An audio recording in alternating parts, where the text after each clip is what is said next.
Hey, Dan, how are you? I'm well. How are you, Tom? Pretty good. Good.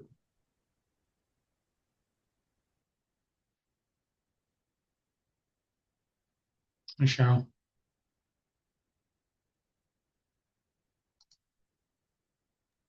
Hi, Tom. How are you?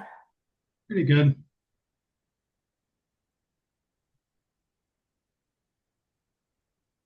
Let's try that. Good evening, guys. How are you? Doing well. How about you? Hello. Peachy. How are you, Dan? Good, Michael. How are you? I'm doing as well as can be expected under the circumstances. Yes, sir. I think that's the going phrase, I think. That's the standard line these days, right?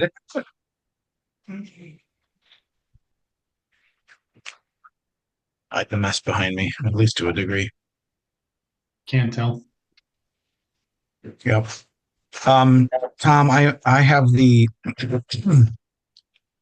PDF version, not the PowerPoint deck version. Do we care? No. Mike put up the PDF version. The Yeah. last one worked well. All set then. Yep. Hi, Elizabeth. How are you? Good, how are you? I just had my camera off because I'm trying to shovel down You food. eating food? Yeah, you're allowed to eat. Yeah, Okay. so I don't pass out in the middle of this. We recommend eating like 3 times a day.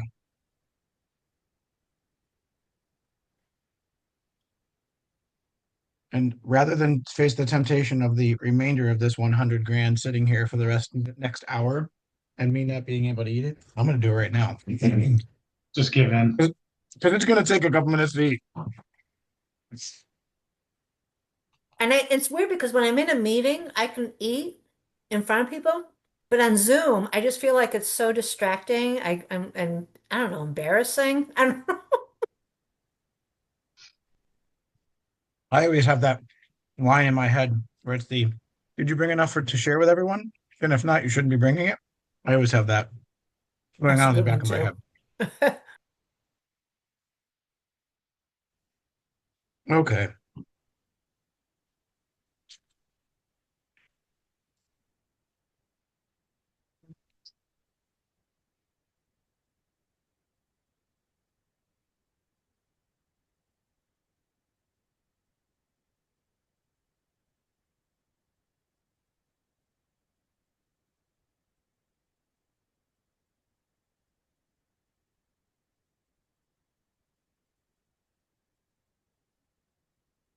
Cheryl, can I share screen in practice mode or not yet? Yes, you can. Let me see.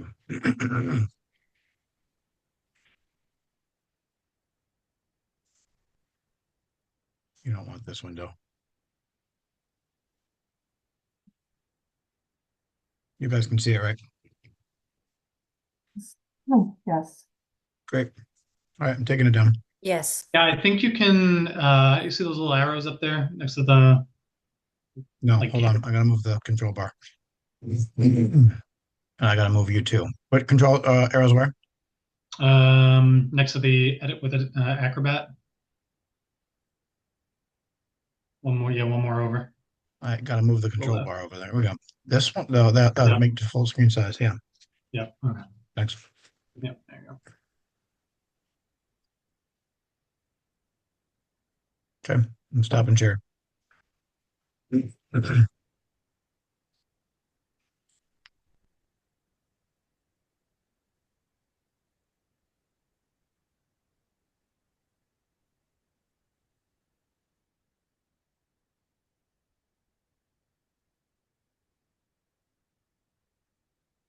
No response from Fahey's office?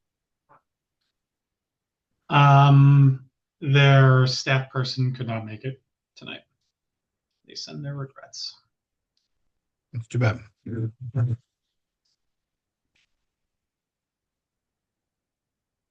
And what was the Raj Nicole thing? Is that either or one of them? Either or one or both of them, perhaps, from Angela's office? Believe Raj will be on tonight. Okay. With making sure I got this list. Yasmin Bouchard, Scoofus, Gabriela Romero and staff, Jake Iceland, Cora O'Neill, maybe. John McDonald, maybe. Assemblymember Paula Elaine Kay and staff, Rachel Steingart, Chris Burdick, Bill Weber, Rachel Estroff from Mayor's office, excuse me, and then Raj. Yep. Great. All on the same page. Hey, Greg. Michael, how are you? Peachy. Never seen things so good.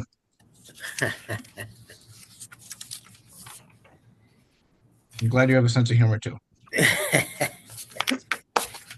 You don't have any options, do we? You can laugh or cry. You pick. That's it. I choose to laugh. Absolutely right.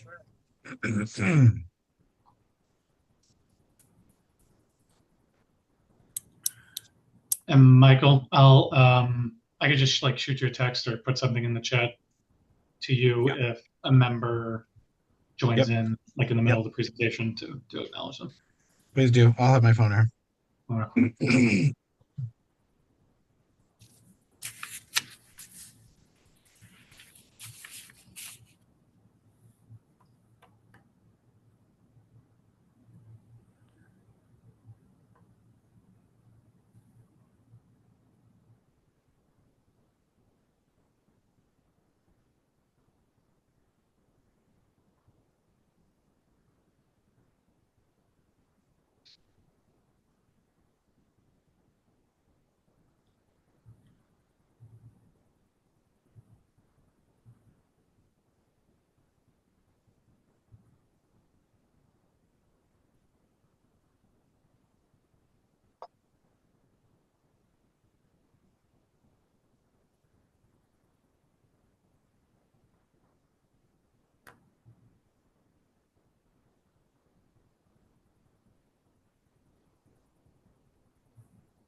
Who's the master owner of the PowerPoint deck?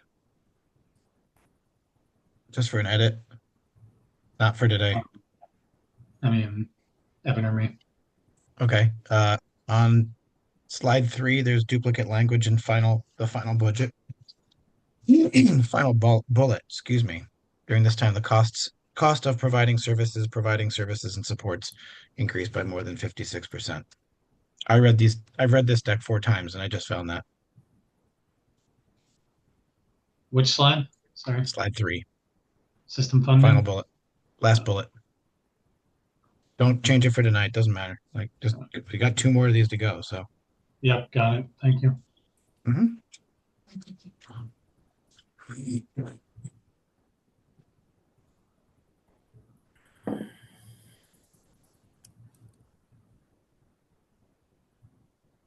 Oh, you all joined while I was busy doing my homework. Hi, Tibby. Hi, Jennifer. Hi. How are you? Am I on video or? You are on video. Yep, we've got your okay. video. Oh, there I am. Okay. Found me. I just got in. I just got out of jury duty. Jury duty. Yes, as I raced from the federal courthouse to here, and I have to go back tomorrow. Federal. Have you been jury selected duty. yet? Yes, I have. Oh, lucky you. Yes, I am. I feel very lucky. I have to say, I served on a jury for a trial one time for some kind of felony case, and it was quite interesting. I like the experience, believe it or It can not. be. It can be. It can be, yeah. Hi, Jennifer. Nice to see you. I saw you sitting in Hi, the I was audience trying last to week, and I didn't get I to was say hi. I was trying to figure out why I'm in here twice, but I think it's because I forwarded this Zoom link not realizing that it was going to show up under me. I'm hoping that's not the case because I've sent this on to a bunch of people, but I guess we'll see. I think we can remove the other one there. Yeah, what if you can kill it, will you? Yeah, Yeah, it was a little bit confusing. There was one for the panelists, and then there was the one for I think, the general public. Yeah, unfortunately, my guess is I sent the panelist one out. Ugh. Yeah, good. Thank it is very confused after I just did that. Tom, once they open up the webinar session, you can demote it to panelists. It'll give you an option, but it's once it goes from practice session to the live thing, you can demote it. Okay. Hey, Randy. Hi, Ron. How are Hi, you guys? everyone. Hello. All right. I think everybody's here. I'm just going to very quickly run a show. Greg, you're doing number 1. Yes. Dan, you're doing number 2. Yes, sir. Ron, you're doing number 3. Elizabeth, 4. Randy, 5. And Tibby, 6. Did I get that Yes. right? Got it. Okay. I'm gonna do a bunch of talking at the front of this. I'm gonna try to sit back a little bit. I'll help just step in where it might be helpful to drive some conversation if possible there. But if you can, run with that question and see what kind of conversation we can drum up, I think that's valuable. So thanks in advance.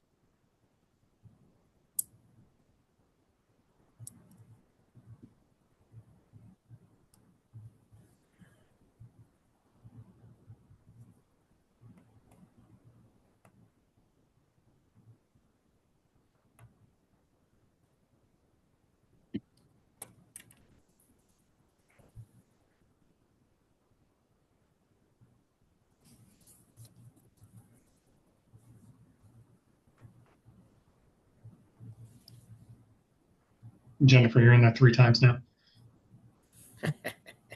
Yeah, Tom, wait till it starts, Tom, and then once it starts the webinar, you can demote. Okay. Did my part and really shared the link.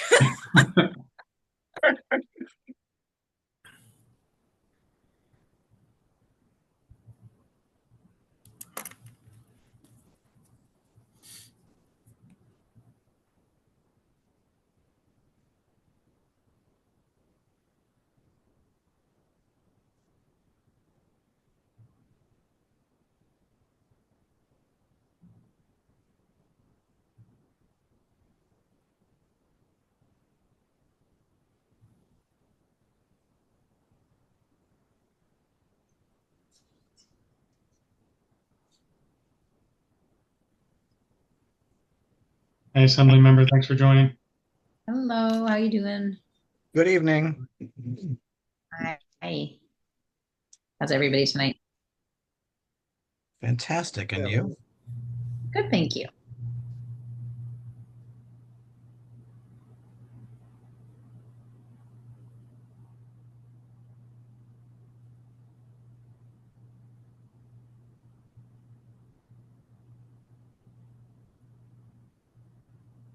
Evening, folks.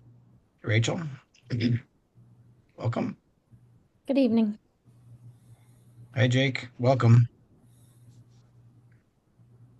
Afternoon or evening. As the case may be, yes.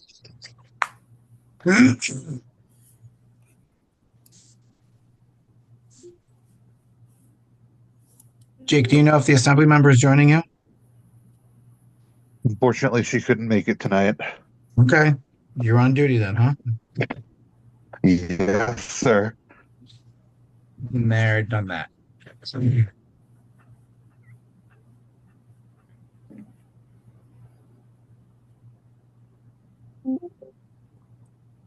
just want to let you all know that I have to leave at about 6:45. 40, Thank you, 45. thank you for letting us know in advance. Appreciate Your that. event at 7. So. Hi, Dana. It's Tibby. Hey, Tibby. Doing? See you. Good to see you. Hey, Senator, how are you? Good. How are you? Just trying to get Hello, this done. Senator. Nice to see everyone. Thanks for joining us tonight. Appreciate that. I appreciate the invite.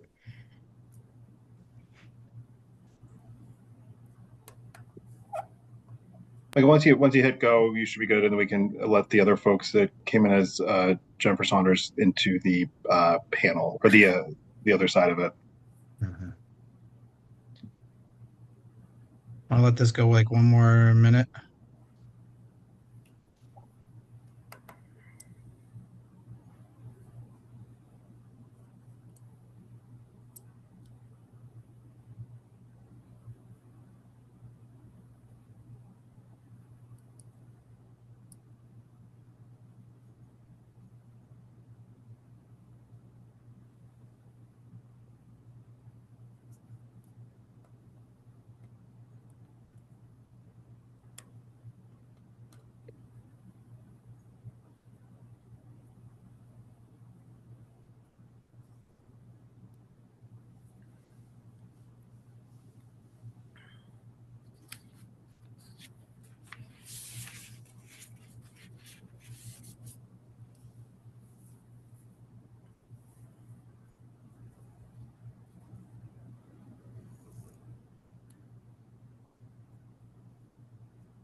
Hey, Nico.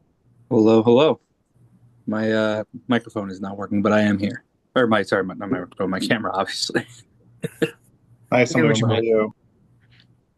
Good. Figured I would take this meeting from home. Here to represent the senator. Appreciate it. Michael, why don't you start, and then we can get the other folks in as well? Yep, Sure. I'm good with that. Okay. Everybody else ready? Thanks for joining us in advance. Should be fun.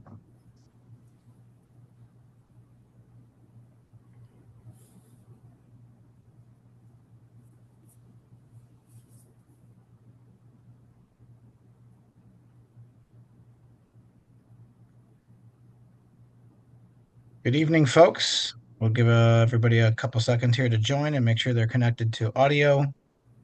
Good evening. Good evening, good evening. My name is Michael Seawriter. I'm the President and CEO for the New York Alliance for Inclusion and Innovation. I'm also a family member of a person with intellectual and developmental disabilities receiving services from our service delivery system here in New York State. And tonight I'm wearing my hat with, if you will, with NYDA, the New York Disability Advocates, which is a coalition of provider organizations that come together to advocate for one voice on behalf of the providers of services to people with intellectual and developmental disabilities across the state of New York, and all the individuals that those individual provider organizations support.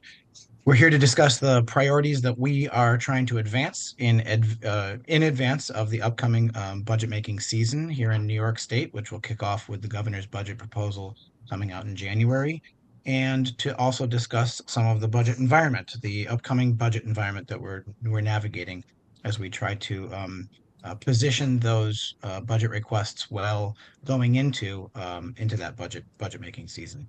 I'll start by facilitating some introductions. We're going to do a brief presentation just to set the stage for everyone to be on the same page with regard to what NYDA is asking for and kind of the state of services here in New York State when it comes to intellectual and developmental disabilities. And then some of my colleagues from our provider organization members are going to help facilitate some of the questions and dialogue that we're looking to facilitate here. So with that said, we'll get started with introductions. I'm literally going to go across my screen, so just bear with me, folks, here. I'll start with Dan. Dan, would you introduce yourself? Hi, good evening, everyone. My name is Dan Murray. I'm the Executive Director of the Warren, Washington, and Albany ARC. Tom? Hi, everyone. Tom Gatto with Ostroff Associates, representing NYDA. Greg? Hi, my name is Greg Sorrentino. I'm the President and CEO of the Center for Disability Services. Elizabeth? Hi, I'm Elizabeth Martin. I'm the CEO for Living Resources. Tibby? Hi, I'm Tibby Guzman, CEO of the ARC Westchester. Jennifer? Good evening. I'm Jennifer Saunders. I'm the CEO of Liberty ARC, a chapter of the ARC New York, serving Montgomery and Schenectady counties. Randy? Hi, Randy Rios Castro, CEO for Joanio, both here in Rockland and Westchester. Ron? Hi, Ron Colavito. I'm the CEO for Access Supports for Living, operating in the Hudson Valley, New York City, and Long Island. Assemblymember Levenberg? I am Dana Levenberg. I represent the 95th Assembly District, which includes from the south to the north, Briarcliff, Ossining, Croton, Portland, Montrose, Buchanan, a little piece of Yorktown, Peekskill, as well as a piece of Putnam County, which is Cold Spring Garrison and town of Phillipstown. Thank you for joining us. Happy to be here. I don't know if you want me to say anything else. But I'm looking forward to continuing to support your priorities. Your priorities are our priorities, and we want to make sure that everybody has an equitable chance of a wonderful life here in the Lower Hudson Valley and throughout New York State. Appreciate that. Thank you very much. And thanks for joining the conversation. Rachel from Senator Meyer's office. Hi, yes, Rachel Estra from Chief of Staff to State Senator Shelley Mayer, representing sort of the eastern part of Westchester County. Senator Weber. Hi, everyone. Senator Weber, 38th Senate District. I represent Clarkstown, Haverstraw, Ramapo, and Clarkstown and Haverstraw. It's great to be here. I'm the ranking member on the disabilities community, really one of my favorite committees to be on because we do so many great things and we help so many people. It's great to be here with everyone here and my colleagues in government and my favorite, Randy Rios Castro from Joanio. It's great to see you, Randy, and I look forward to hearing about your priorities and really, learning anything new that we need to be mindful of going into session. So thank you. Thank you. Evan? Hi, Evans Levin with Ostroff Associates representing NYDA. Jake from Assemblymember Romero's office. Evening, everyone. My name is Jake Iceland. I'm Assemblymember Gabriela Romero's Chief of Staff, and she represents the 109th District. That's Albany, Guilderland, and New Scotland. Nico from Senator Rollison's office.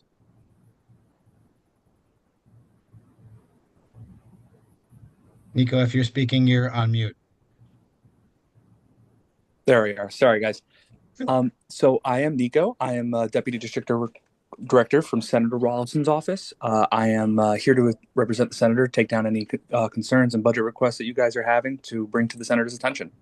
Representing the 39th Senate District, so areas of Poughkeepsie and Dutchess County down to some of the riverside of Putnam County, including some parts of Orange County, Newburgh to Maybrook.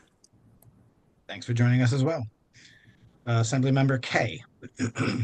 Hi, I'm Paula Elaine Kay. I represent the 100th district, which is most of Sullivan County, and in Orange County, the town of Walk Hill, the city of Middletown. And I had a wonderful night on Friday night at Ron's dinner for Access. I love to see the favorites. This is fantastic. It's great. Raj from Assembly Member Santa Barbara's office. Hi, everyone. My name is Raj. I'm the Legislative Director to Assembly Member Angela Santa Barbara, and I'm looking forward to the meeting and our discussion today. Thank you. Thanks. And Yasmin? Hi, everyone. My name is Yasmin Washri. I'm the Legislative Director for Senator James Skoufis, who represents most of Orange County in the Hudson Valley, and happy to be here. Thank you all for joining us. We really appreciate that. We appreciate your time and participation here. I see a new participant here joining the conversation. Jean, would you like to quickly introduce yourself? Sure. Hi, I was just renaming myself. My name is Jean McCaffer. I'm Council and Legislative Director for Assemblyman Steve Otis, who cannot join us. So thank you for joining us tonight. We really appreciate it. Thank you. As I mentioned at the top of the program, I'm going to spend just a few minutes kind of trying to set the stage for the conversation that we're hoping to have with all of you as the rest of the evening goes on here. I'll share my screen briefly here.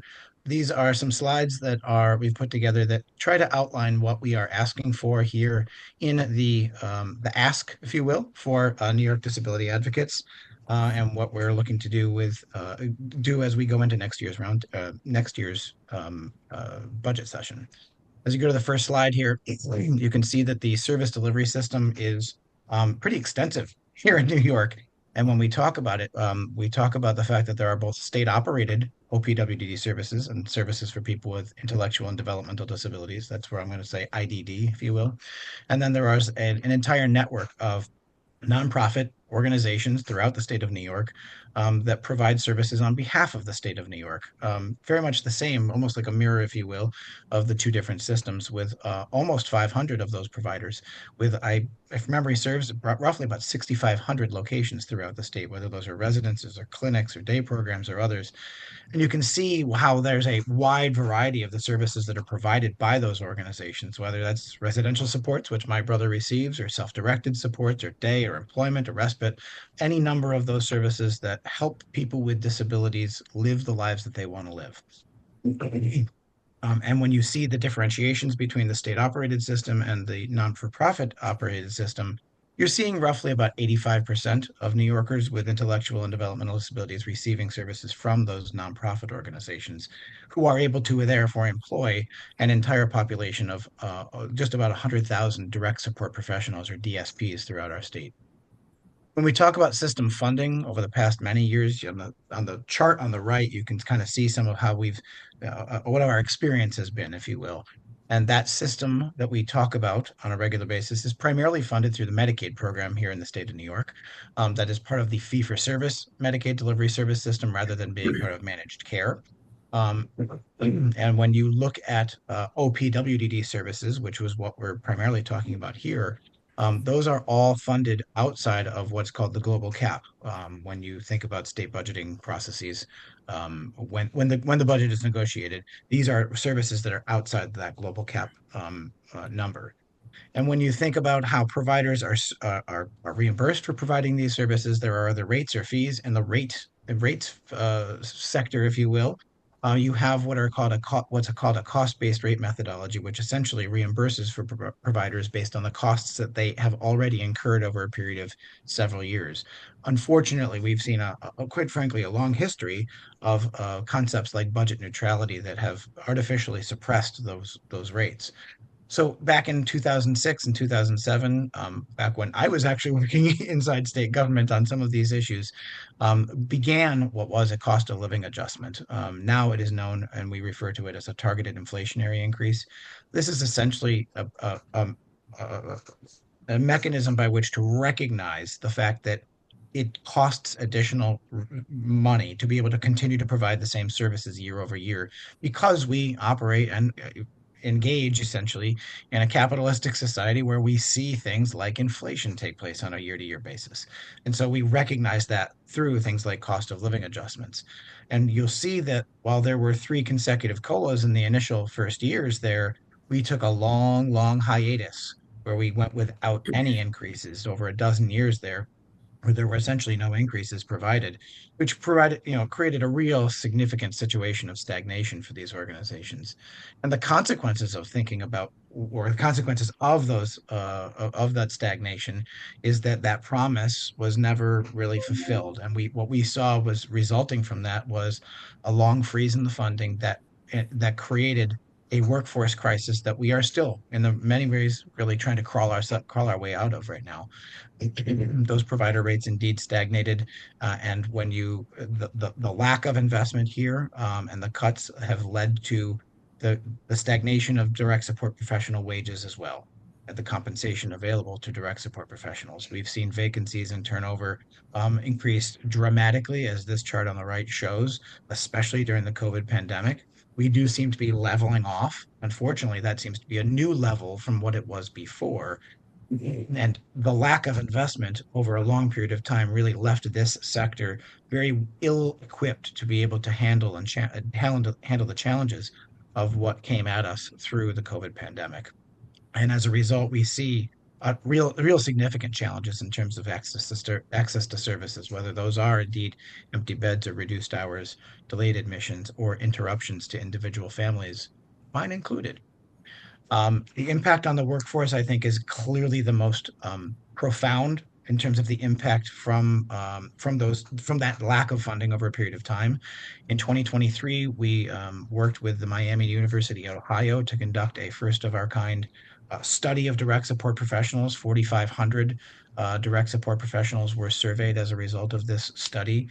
And the most alarming thing that we found was that half of our direct support professionals report being either food insecure or housing insecure.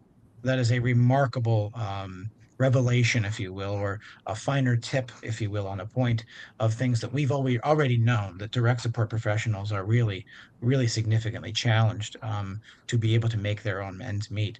This has major impacts on their quality of life and therefore what they're able to bring to people that they support, direct support professionals bringing that to people with disabilities. We see a major satisfaction gap amongst DSPs. While many of them are very satisfied with the job that they do and they're happy with the work that they do, only 1 in 4 of those DSPs are satisfied with the pay that they get. We see a significant number holding a college degree, yet 80% of our direct support professionals have earned less than $28 an hour in the 2023 data, which was the most recently available to us putting these slides together. And when we talk about the majority of the direct support professionals in this state, you are looking at significantly overwhelming majorities of those DSPs being women, and specifically women of color. Since the 2021-2022 year, we've seen some significant investments in the services. And what our experience in the data suggests is that those investments are working. Those are making a difference in the quality of services. We've seen a cumulative, over that period of time, a cumulative almost 16% inflationary increase included in state budgets going to the provider organizations.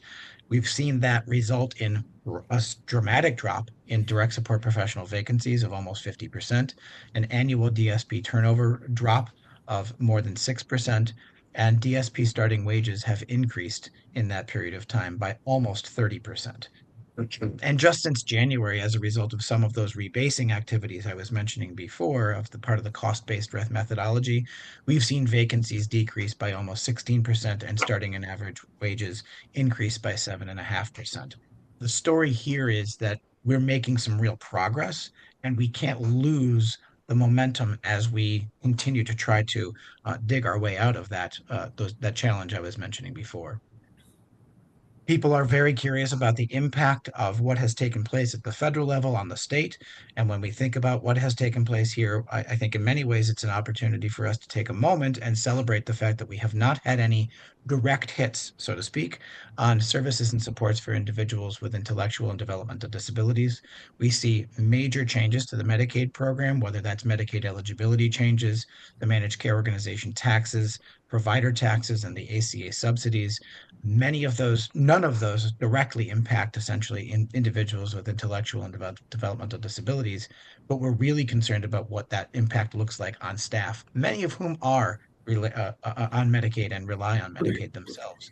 Similarly, SNAP, the Supplemental Nutrition Assistance Program, there is a significant impact on the state of New York, both associated with the error rate and the work requirements. That is very essentially it excludes people with disabilities, but we are very concerned once again on the impact on staff. But again, the overall impact is that there are no direct hits associated with what came out of the HR1 on individuals with intellectual and developmental disabilities. And as we then position for going into that executive budget making process now, where we are engaging with the governor's office and DOB, and then we'll be doing even more work with our colleagues here in the legislature. We've put together these priorities as we go into the upcoming 2026-2027 budget. We are asking for a 2.7% targeted inflationary increase, continuing the momentum of previous investments that would allow organizations to be able to continue to make investments in both their workforce and other issues, whether that's health insurance or other things that are other challenges that are facing provider organizations. That is linked to the CPIU from July of 2025. That's a data-based fact for us. And that's, I think, very, very important when we talk about our advocacy. When we think about this advocacy, though, it's not just always about the money. Yes, there are opportunities, and we'll talk more about those things here, but there's also some non-monetary opportunities to make improvements in the lives of people with disabilities and the staff who provide those supports. And so in this budget, we are asking for what we're calling some CareForce initiatives, an affordable housing lottery preference that would provide a preferential treatment to several categories of staff in many, not just the OPWDD sector, but beyond, to try to create some preferential treatment there in terms of eligibility for some programs and participation there. Similarly, on the housing front, the employer-assisted housing matching grant, we are asking for up to a $3,000 per worker annually to be able to create a more level playing field as it relates to nonprofits and for-profits to help these people who are working as DSPs get into and manage the challenges of a very challenging housing market and both rental and ownership. And on the ownership front, we are asking for a CareForce, again, more than just OPWDD and direct support professionals, but a CareForce mortgage incentive with the state of New York mortgage agency,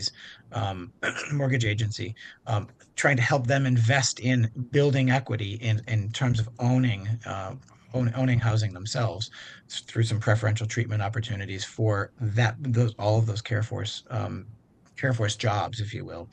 And then we are also asking for consideration to be given in relation to an expanded New York State child credit, because childcare is something that is a major challenge for many, especially women and women of color, especially many of them are single moms. This is an opportunity for us to try to make some investments there to make that a little bit easier with a $1,000 refundable supplement for any of those direct support professionals and others in the CareForce. And then these are the final three things that we are putting on the table and asking for consideration of in this budget. Restarting the OPWDD Healthcare Enhancement Program, which would provide a $2,500 per employee allocation to offset some of those increasing healthcare costs, which I'm sure are going to come up tonight. We are asking for some modernization of what is called the prior property approval process with OPWDD, specifically as it relates to the Climate Leadership and Community Protection Act, and allowing provider organizations to make investments in their properties and in their capital property specific around investments related to the climate. A good example of this is when you're putting a roof on a residence, that's an opportunity to be having a conversation about putting solar on that roof at the same time. That's not really currently an option. This would provide capital funding to make some considerations there. And then lastly, is increasing the residential reserve for replacement funding, or triple R funding, with a new methodology that really would focus on providing a per statewide resident amount of $2,500 per statewide resident, and $3,000 per resident in the New York City and Long Island regions. And together as a package, we think that this starts to make some real sense as we think about the investments not only in provider organizations, but also and especially in the staff who provide the services and supports that individuals like my brother rely on every single day. So that's the recap, or the overall kind of message that we're talking about here, and what we see as the environment that's developing before us. And with that, I will start to turn things over to my colleagues because I've done enough talking for the evening. We've got a few questions we're trying to drive some conversation around. And for the first, I will turn things over to Greg Sorrentino at the Center for Disability Services. All right. Thank you, Michael. And again, thank you, everybody, for joining us tonight. So as we look ahead to the 2026 legislative session, and obviously an election year for many of you, what major policy issues do you anticipate will lead discussions, and where do you see opportunities for progress in supporting New Yorkers with intellectual and developmental disabilities?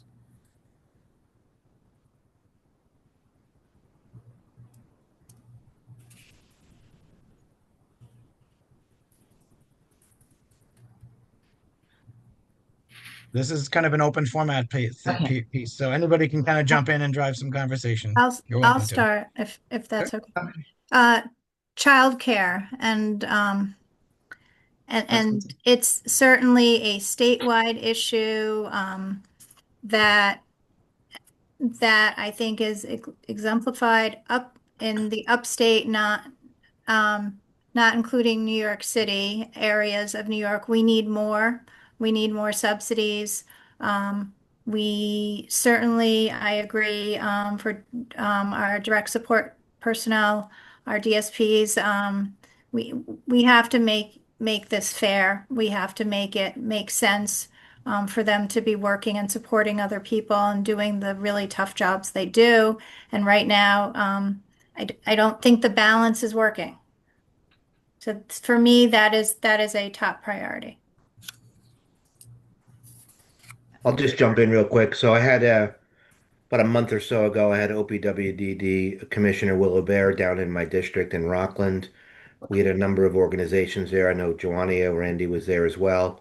We wanted to hear from not only providers, but all parties affected, to really talk about not only the money issues, which are always a big issue, but also a lot of the administrative issues that a lot of providers are having to deal with OPWDD. And we have a laundry list of items that we gave to the commissioner. And we're going to try and follow through, at least to try and get a lot of those issues resolved as well, because we're trying to help not only administratively, but financially as well, to make the flow of money and the process that much better for the providers too. So that's something on the disabilities area that we're going to try and prioritize this year. I'm just going to tag on to that, which, I think that as we're looking at funding and budget, as they get harder, I think it's, we just need to start looking at processes that make it easier and less expensive for providers and agencies. So that's, I think, something that we can all probably get behind if we, can sort of roll back the red tape a little bit to making sure that you get the access to the funding that is there for you more easily and steadily. I also I'm very focused on promoting the New York Health Act this session, because I think that as we see the HR1 rollout, I think we're going to really, we all know that it's going to really have a huge negative impact on people's pocketbooks and on affordability, and making it more easier to access healthcare for everybody, and leveling the playing field, I think, is critically important. And I think making sure that we can get people to understand how it benefits everybody is going to be very important. I'm actually hosting a town hall tomorrow evening at the Desmond Fish Library in Garrison, so all are welcome to come and or register to sign up virtually. And I also like a lot of your suggestions. There's some outside the box suggestions that you have there in your budget priorities, which is looking sort of at things from different angles, which aren't exactly direct subsidies, but whether it's housing supports or other things like that, and the lottery. I think that those are just really interesting additions to whatever we may be talking about and thinking about. So I'm assuming you're going to be sharing all of this with us if you haven't already in an email. So thanks for that in advance. I just wanted to jump in and just say how exciting it is to see that the investments have worked, that they have sort of improved the conditions for workers. And I think that's an important point for us to continue to sort of keep in mind as we push to maintain them and increase them. So I just, and I certainly, Senator Mayer, I know will do that. So I appreciate that comment, especially because I feel like we've for a long time kind of done the woe is me as a sector, and now we have an opportunity to celebrate something that's working, right? Like, so let's when we find something that's working, we usually want to do more of it, and that's clearly been the case here. Very quickly, in response to Senator Weber's point around kind of administrative pieces of this, in addition to the recommendations we've put forward as NYDA, we've also put forward a set of regulatory reform recommendations. If those would be valuable to share with your offices, we would be more than happy to do that as well. There are any number of places to create additional to create administrative efficiencies when it comes to this service delivery system. I appreciate you saying that. That's kind of what we're kind of focusing on. The money is the hard part, but there's so many, as member just said, there's so much red tape that gets involved, and the money's there, but there's a hard time for a lot of providers to access that money. So thank you for saying that. Michael, can I do one follow-up question on that? You certainly may, sir. So we've identified some of these priorities. How would you suggest we best align our advocacy strategy around some of these priorities that we've identified tonight?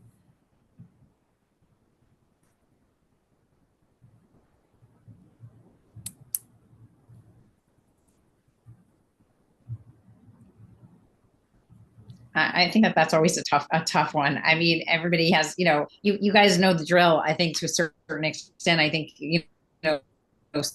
starting here this evening is one great way. Certainly meeting with us and our staffs up in Albany continues to be good. I definitely think to the point of us having a very challenging budget year with all the cuts coming from the federal government, that the more regulatory reforms and things of that nature that we can look at that will ultimately save money and or those sort of outside the box pieces that you have there, which putting people in into a faster lottery or helping with smaller subsidies or things of that nature. I think those are the kinds of things that are going to I think be very welcome this budget year. And so I would just say maybe put those to the top of the list, and then your must-haves kind of like, you're going to have to ask, you're asking for money. You're going to ask for the the CPIU increase or whatever. Those obviously have to be there. Just know that they're it's going to be a challenging year for everybody. It already is. Thank you. I might just add that, and this is a little more of the backside, but I know Senator Mayer always appreciates the opportunity to come and see the work that people do. So that's less on the question of the focus, but more on the sort of the approach. Yeah, if I could chime in, I don't think anyone is really in disagreement that there needs to be more investments overall. And the pot is only so big, and that's always going to be a challenge. And priorities have to be aligned in order for something to happen. But I was wondering how much time is actually invested in looking towards local community partnerships, so to help offset some of the challenges that you're facing. And I'll give you an example. We have made great investments at a county level into like affordable housing along with our city in Schenectady. And it has certain prerequisites for people that live in certain rental units in certain neighborhoods that they could go ahead and get, like, for example, first priority to buy an affordable home with their current income brackets that they're currently at. And it sounds like, if someone's making like $20 or less, it's kind of right up that alley of folks that would qualify for housing in that situation where they could step into ownerships and build that equity over time. I didn't know how much of that type of partnership is being done on the back end at the local level to help offset some of this in the interim while we're trying to get more funding at the state level. If you guys could speak on that, and this is not like to be a blanket statement. I don't know what each city or each municipality is doing, but in our county and city of Schenectady, I know that that's what we're doing.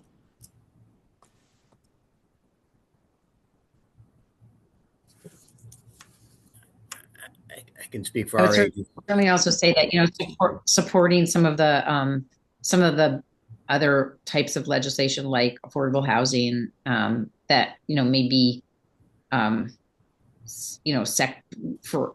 with the sector, I think. And obviously childcare, which, my colleague mentioned earlier, I think, any in the direction of universal childcare, all of those things we know are going to ultimately help this workforce and will benefit everybody. So making sure that we're aligned with those priorities as well would be great.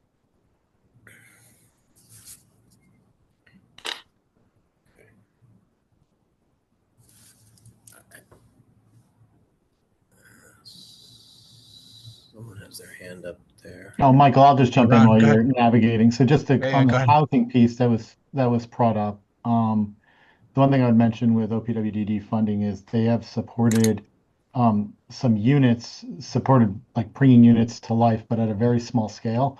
So there's been about $15 million, the same dollar amount for several years. So during that course of time, the cost to develop a unit of affordable housing is more than doubled, and we still have the same $15 million allotment year to year. So essentially, it's gone down by more than half of what's possible to build to support both people with developmental disabilities. Those projects, though, often include other opportunities for workforce housing and housing options for our employees, lowest paid employees. So being able to bring them to life actually accomplishes two things, both supporting people with disabilities and the workforce. Go ahead, Assembly Member. Well, just to piggyback on that a little bit, Ron, and Dana,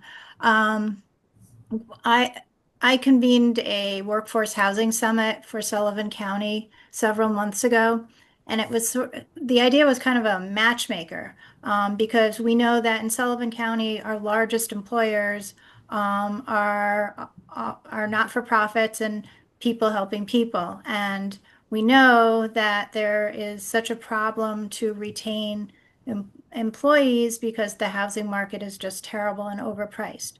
So the goal was to put developers in the same room as these large employers to explain a little bit about what the needs were, what the price point could be for some of their employees to develop workforce housing, both rental units and fee simple units, so that there could be options. And we are having our second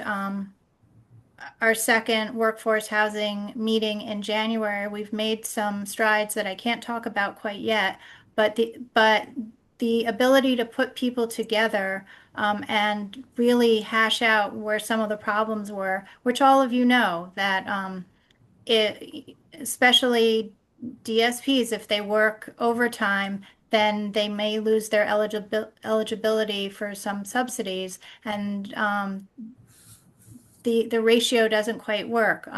Those are things that I think we should be working on at the state level, because everybody deserves the right to have quality housing at a price that doesn't mean that you can't go food shopping for your kids or have the ability to put your kids into childcare. So, again, it's all a balancing act, and if we work together on this, we can make some good change.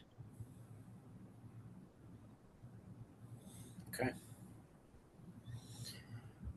Dan, do you want to move on to the next topic we were looking to talk about in terms of budget stability, kind of Sure. long-term thinking? Certainly.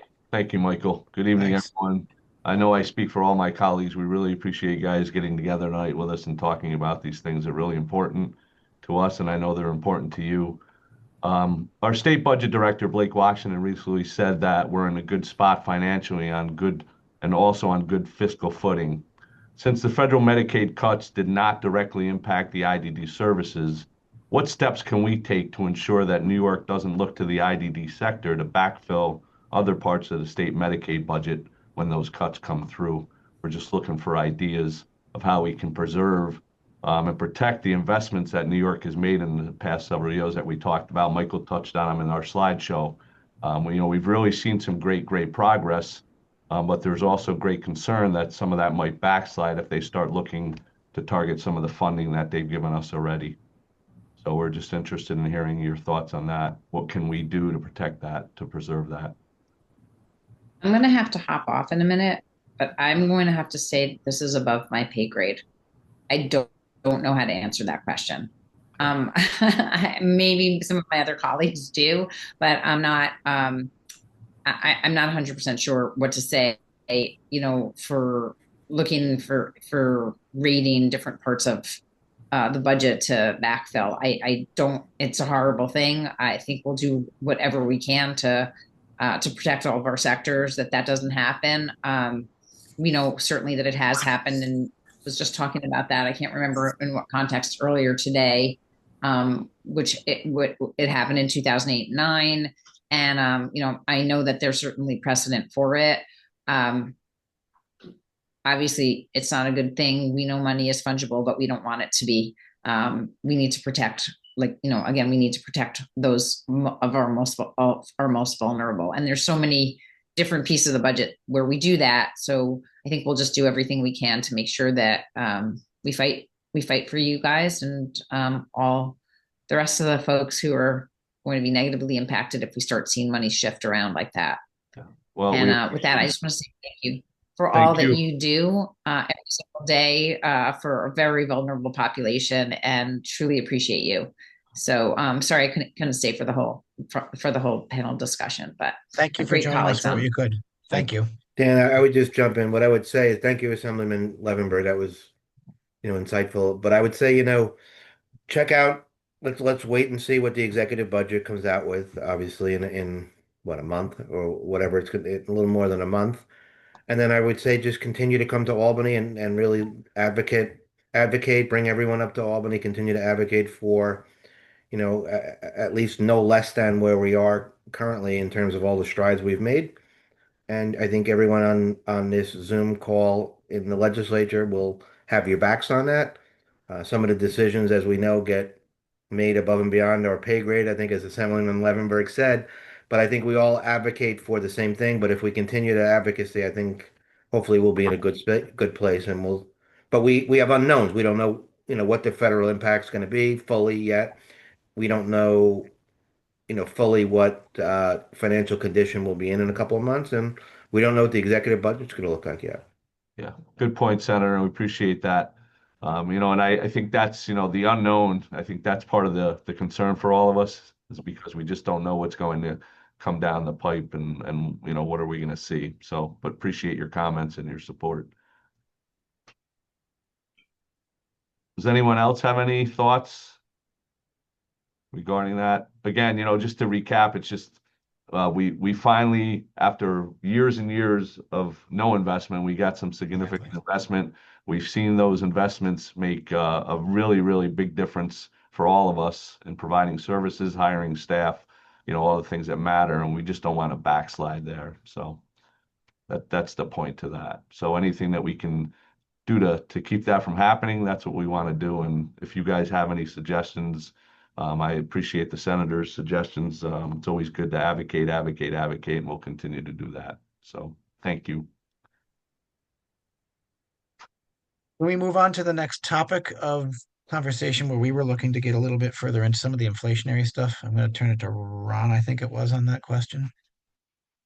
Sure. Thanks, Michael. I mean, and I think it does build on the last question. So one of our most pressing needs is that the Medicaid rates are keeping up with the pace of inflation.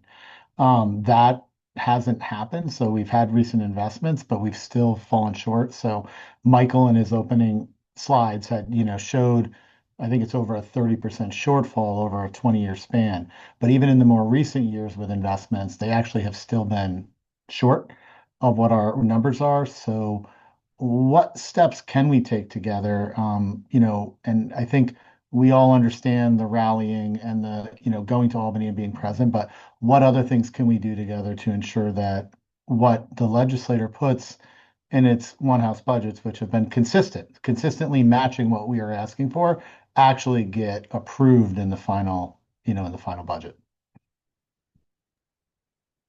I think it comes back a lot of it to I think the senator mentioned earlier. It goes back to advocating consistently, because even members have to advocate for these things to happen and these investments to be made, but then things get shifted around at the 11th hour, and sometimes we don't necessarily have control over that, despite everything we've said or agreed to, and we know was a priority.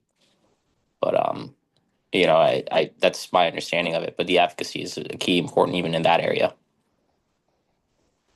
And I might just add that even keeping legislators and staff in the loop if you hear of things, because, they are attending to so many different pieces, that it's helpful for us to hear from you as well.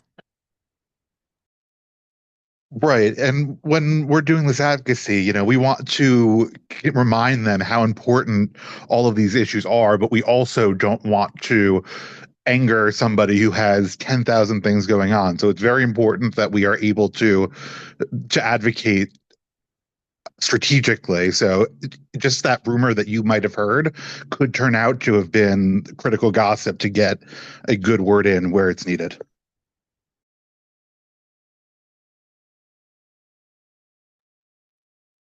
So maybe a follow-up question, is it helpful to have some, more concrete examples under the hood around rising costs? So for example, health insurance. Michael hit on that one earlier. While we may be asking for a, 2.7% overall increase, for some agencies, half of that is probably gone just in rising health insurance costs. Numbers I've heard yet this year have not been lower than 7 or 8% increases, and as high as 20 or even over 20% for individual agencies. So we have some of the ask in here around the healthcare enhancement dollars, but that is a really big kind of and been continually running away cost. And I think what's happening in our field is you saw the investments in staff wages.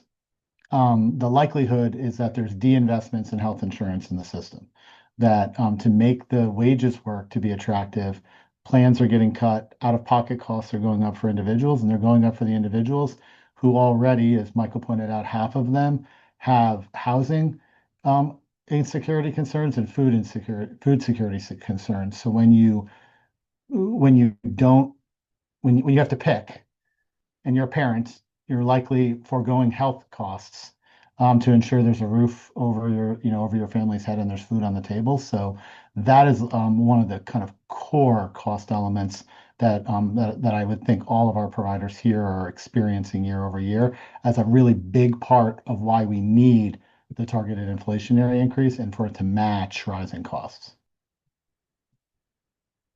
Yeah, I would just add that I think highlighting not only the health insurance cost, but the increased need for wage adjustments. I think all of that should be really factored in and really analyzed and brought to the attention of all of the members that you go and meet with to advocate for the 2.7. I would make a recommendation too. If the landing spot is the 2.7, you may want to ask for a little bit more to get down to the 2.7. I would hate to not, as a business guy, you ask for more and you land on a number. 2.7 could be the highest number you get then if you ask for that. So that's my own recommendation. it's always the dance of how you position in Albany. And in part, frankly, these are also numbers that we put together several months ago based on a little bit different, frankly, situation that I think we saw evolving for the Yeah. state. And as we continue conversations with DOB and others, we're hopeful that that's not getting worse. But we also don't want to erode our credibility, quite frankly, by No, I know, but I'm also changing in the middle either. I'm probably I think everyone on this Zoom call is probably that have seen their health insurance premiums probably got an 18% increase probably this year and or more and or less or in that range, but it's a huge number that keeps really suffocating budgets at the nonprofit level. And I know some of the nonprofits got hit with that MTA payroll mobility tax too, that really impacted the bottom line. So I'm hopeful that, maybe we could talk about how we provide some relief on that, so at least gets dollars back in the nonprofits.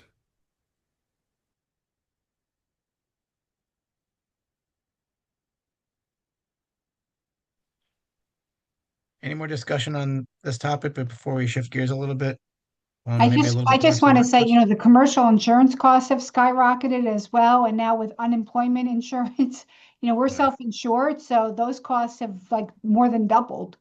So all of those things, you know, when you're talking about a 2.7% targeted inflationary increase, it's not covering our increases, which means that less can go to staff because we have to make up all these other areas, which is really unfortunate.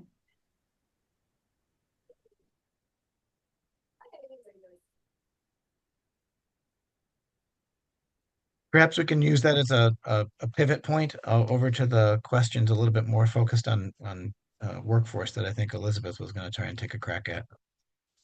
Yeah, thanks. And really appreciate everybody being here right now and taking these questions. So, Michael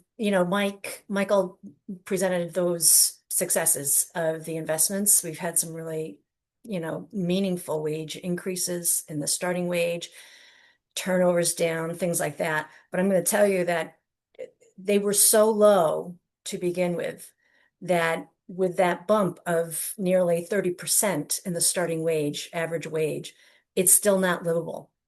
It's below, I think average is below 19 even, but it's definitely below 20. And you still can't live on that wage. Turnover is down significantly. It was in the double digits, turnover is down, but it is still 25% or more in some of our programs. So we were going from god awful, terrible to it's just bad. I guess but it's making progress. It's making progress, so we're celebrating. And we're really nervous. We are nervous about, going backwards quickly if the investments stop. We were trying to be creative and kind of think about there's still going to be food insecurity, housing insecurity, because again, they're not up to living wages yet. So we had all those other workforce affordability ideas on there. And so we were kind of wondering, um, what do you think would have the greatest impact on supporting the workforce in this issue?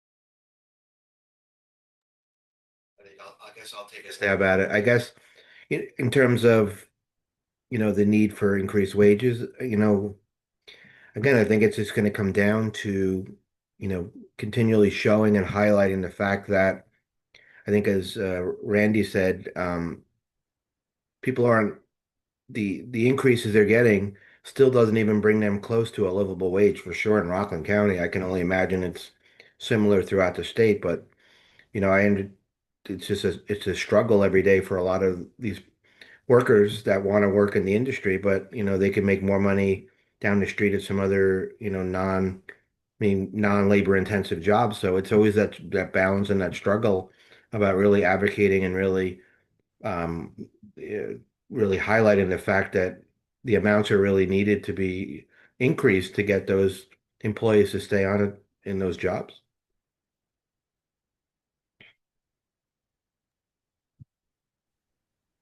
I think you also have to add into the mix struggle with housing costs, struggle with childcare, and struggle with utility rates exploding and becoming so difficult for people again at the end of the month. What is your choice?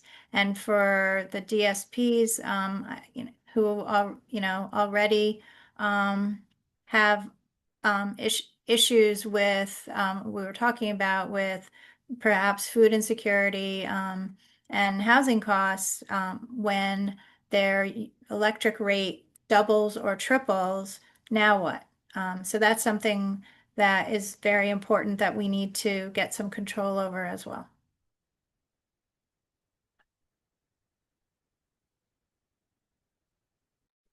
I was just going to say, on the one hand, I was thinking through sort of the like the housing subsidy or the preference, and on the one hand, I think it could be challenging to sort of say why this group of workers and when there might be other similarly situated workers who wouldn't be eligible for it, but that might also be a benefit of it. It's a very targeted, benefit that you're providing. So I think it could cut both ways. And I don't know if there's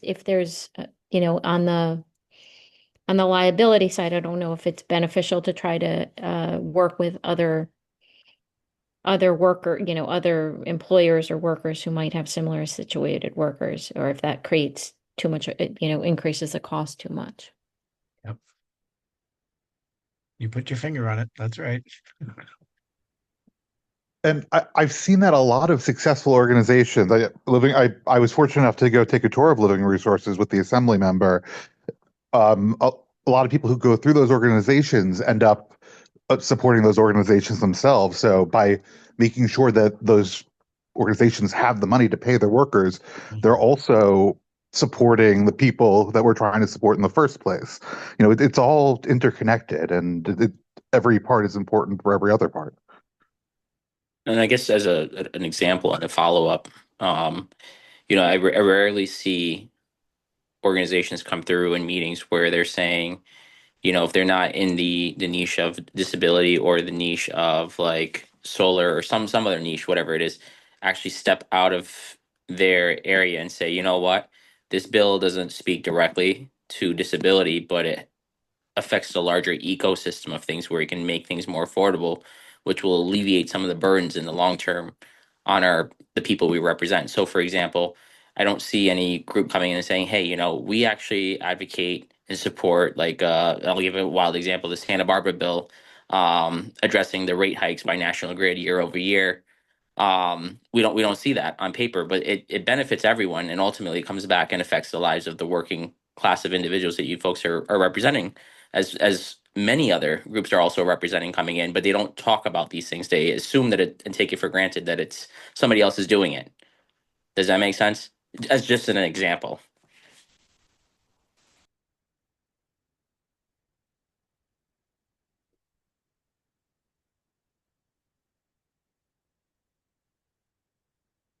So a lot of nodding heads there, Raj. I don't know if you saw that.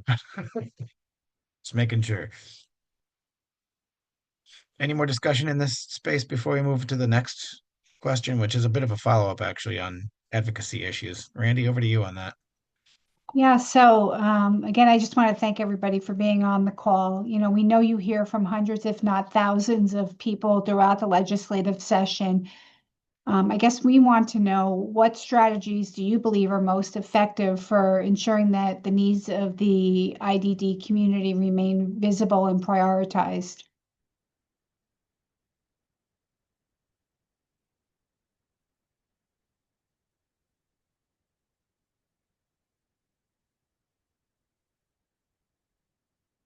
One more time, please. I'm sorry. So what strategies do you believe are most effective for ensuring that the needs of the IDD community remain visible and prioritized? Well, we oftentimes in our office, we receive calls from multiple different assembly districts because my member is chair of disabilities, right? And people look to him as a champion of it, of course, and it's very personal to him because of his son Michael. But the reality is that these folks also need to make known to their assembly offices what the pressing issues and challenges are. Even if that office is unable to assist them, they should at least have a record to show, hey, these are constituents right within my district that are having these issues, and you know what? There's this bill that affects this. I should probably get behind this. It sets a flag off at least, so that grassroots advocacy goes a long way as well. So while it's impressive and it's good that organizations such as yourself come together and create a political force to come in and have your asks, these other grassroots types of things are also very important to highlight, that these individuals are individual voices that exist in these communities that are part of varying constituencies. I'll just add on to what Raj said. I think, Randy, what you do locally here in Rockland, where you bring all the legislators in for a discussion on legislative asks. You also have the rally in the valley that you do annually as well. But I think, and I don't know if that's being done in all of the counties throughout the state, but I think the formula that you use here, I think, is very effective. It brings to attention, especially to me, and I know to my colleagues as well, especially hearing firsthand stories right out of the mouths of the individuals that are getting the help. It puts a face to, the budgetary line item. So I'd say continue to do that and maybe have that replicated throughout the state so that people that are in other areas that these issues may not be as of importance, it's at least highlighted so that they remember it when it comes budget time. Thank you. And we are doing the rally in the Valley. It's going to be March 13th at 11 o'clock at Rockland Community College inside the field house. So we will not be outdoors this year. So we really hope that you'll all join us. I think last year we had close to 3,000 people. And it was a very, very cold day. So I would really anticipate us having a lot more this year. So we hope to see everybody at the rally in the Valley. And Senator, to your point, watching this from a statewide perspective, it's interesting to see what works in particular regions and that which does not sometimes. And you see the different flavors of advocacy play out in New York City differently than they do in Buffalo, than they do in the Hudson Valley, than they do on the island. Like there's a flavor, if you will, to these things, but they all seem to have commonalities. And those commonalities oftentimes come back to stories. And back to Raj's point, like I'll pull the chapter from my previous life, if you will, working in the Assembly Majority Office, Assembly Committee Chair office. It was always very helpful to have many members of the House or the delegation, or in this case, the conference, standing up saying, yeah, me too. I support that. I support that, when the chair stands up to make a case for investments in a particular, in this case, in IDD services. To have a cacophony, if you will, of the rest of the delegation is very, very helpful to make that case compellingly and convincingly to the leadership of the House. I just want to say one more thing. I mean, we're really fortunate in both Rockland and Westchester County. All of our legislators are, they always participate in our roundtable discussions. They come to the rally in the Valley. They listen to us when we come to their office. So I couldn't be more appreciative of, knowing that you guys are there and you're listening to, what we have to say on these items, and, that you're listening to the people that are getting these services and the staff that are performing them. That's been a game changer, I think, for a lot of them, to know that you care and that you understand the issues that are at play here. So I just want to thank you all for, all of your work, and especially last year freezing at the rally in the Valley. Before we close, I just want to turn it to Tibby. I know she has a question kind of to follow up a little bit on the point that Jake was making earlier about kind of getting out and stories and stuff like that. Just Sure, and it's also, thank you, Michael. It's also a follow-up to Randy's point that not only, we appreciate you listening, but when we come to you, but when you come to us also. We appreciate you visiting our organizations. This summer, we had in Westchester at least 5 or 6 representatives of the legislators and or their staff. And so I think that's amazing that you've taken the time to visit and really connect with the people that we support also. That connection was so valuable as I saw with our representatives, and you could see the glow that the person supported feels when a senator, a state senator, a state assembly member shakes their hands and appreciates who they are, and they know they recognize your position and what you do for the state and for them. So thank you for that. So with that question, is there anything else that that you think will be very helpful? We do all these different types of engagements. We give you information. We contact you. But is there anything that you can share today that is extremely helpful, we should continue doing, or we should add to our efforts?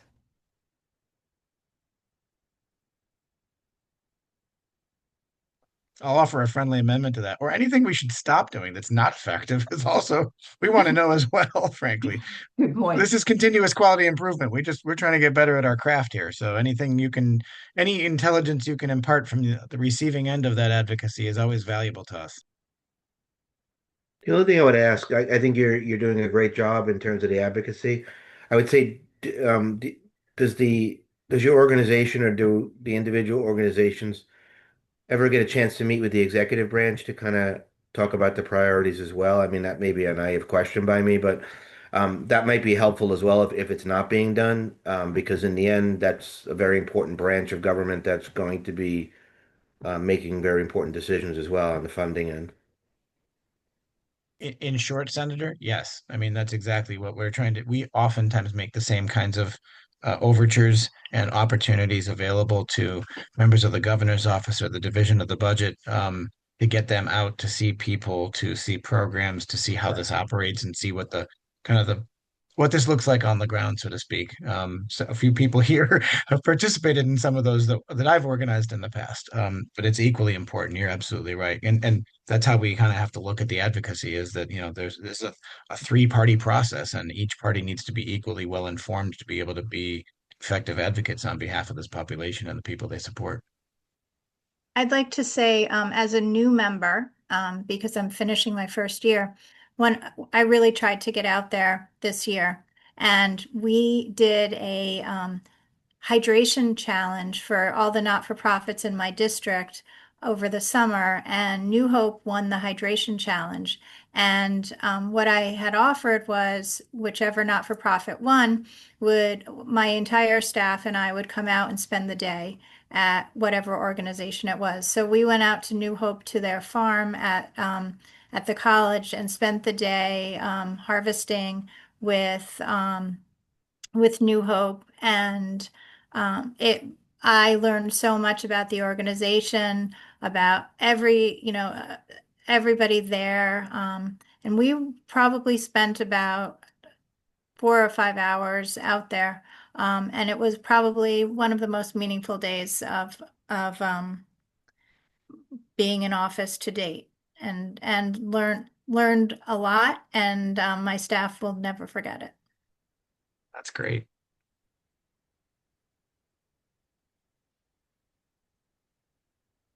So I be could good add the vegetables, too. follow-up question. Oh, I'm sorry.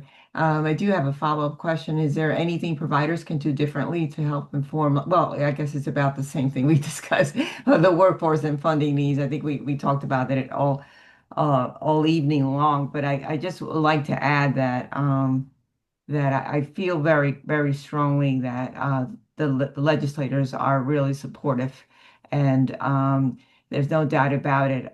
We appreciate everything that you do, but at the same time, I think the senator's point is to try to get the executive branch, and as well the division of budget. We reach out every year to the division of budget. We know their importance, and they want to listen, but they're not always available all the time. So you have to get them at the right time, and right. I mean, Michael knows this is so. Yes. It's very difficult to get through them, but when you do, it's a great accomplishment. So I just want to add to the senator that it's also not easy to get through those levels. persistence, it seems to be, is the name of the game when it comes to advocacy and making our voices heard and influencing the budget process in Albany, quite frankly. It's it's not just one flash in the pan, but a consistent and persistent voice that's constantly there and reminding people, don't forget about us, don't forget about us, don't forget about us.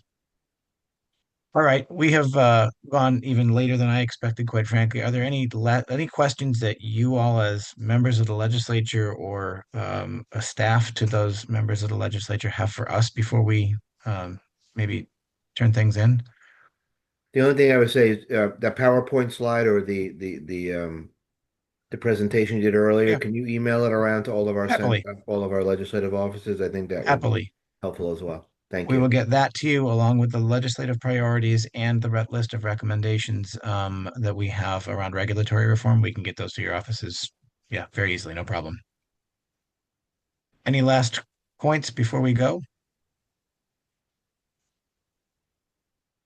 I just want to thank you all for your time. This has been a really, really great conversation. We really appreciate your time, your thoughtful responses to, our field and how we try to position in the future. And we really appreciate your support going into this next budget season. It is very clear that these are issues that these issues of people related to people with intellectual and developmental disabilities and the support systems, they have an incredible amount of support, especially in the state legislature, and we really, really deeply appreciate that. Thank you so much for your support.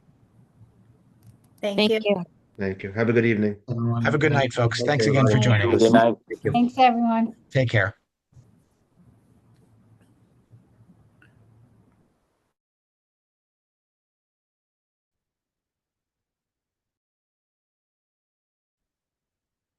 Cheryl, you all set?